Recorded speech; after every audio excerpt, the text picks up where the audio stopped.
உத்தரப்பிரதேசத்தில் முன்னாள் காதலியின் வீட்டிற்கு சென்ற இளைஞர் 3வது மாடியிலிருந்து குதித்தபோது பரிதாபமாக உயிரிழந்தார். மன்னிப்பு கேட்க சென்றவரை கட்டி வைத்து தாக்கியதால் நிகழ்ந்த விபரீதத்தின் பின்னணி என்ன?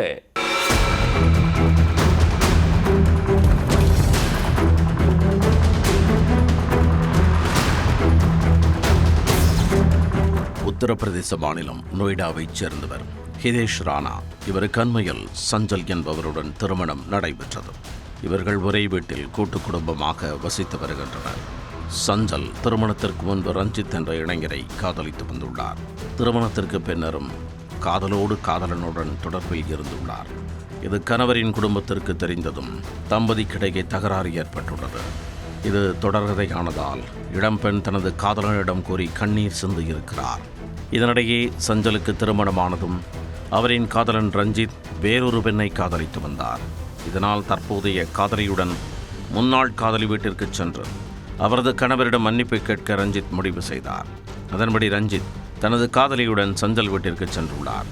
ரஞ்சித்தை கண்டதும் சஞ்சலின் கணவர் ஹிதேஷ் மற்றும் அவரது குடும்பத்தினர் கடும் கோபம் கொண்டுள்ளனர். குடும்பத்தில் குழப்பத்தை ஏற்படுத்தியதுடன் எவ்வளவு தைரியம் இருந்தால் காதலியுடன் இங்கே வருவாய் என கூறி தாக்கிவிட்டனர். அத்துடன் இருவரையும் மாடியில் கட்டி வைத்து பொளபொளவென பொழந்தெடுத்துள்ளனர். விடிந்ததும் மீண்டும் அடித்து உதைப்பார்கள் என்று அஞ்சிய ரஞ்சித் தப்பிக்க முயற்சித்துள்ளார். இதனால் நள்ளிரவில் தனது காதலியுடன் 3வது மாடியில் இருந்து குதித்துள்ளார். ஆனால் இருவருக்கும் பலத்த காயம் ஏற்பட்டதால் எழுந்து கூட நடக்க முடியாமல் போய்விட்டது. இதையடுத்து அருகில் இருந்தவர்கள் அவர்களை மீட்டு மருத்துவமனைக்கு தூக்கிச் சென்றனர். ஆனால் இளைஞர் ரஞ்சித் ஏற்கனவே இறந்துவிட்டதாக மருத்துவர்கள் கூறினர். அவரின் காதலி ஆபத்தான நிலையில் தொடர் சிகிச்சை பெற்று வருகிறார். இச்சம்பவம் தொடர்பாக வழக்கு பதிவு செய்த போலீசார் ஹிதேஷ் சஞ்சல் தம்பதியை கைது செய்து விசாரித்து வருகின்றனர்.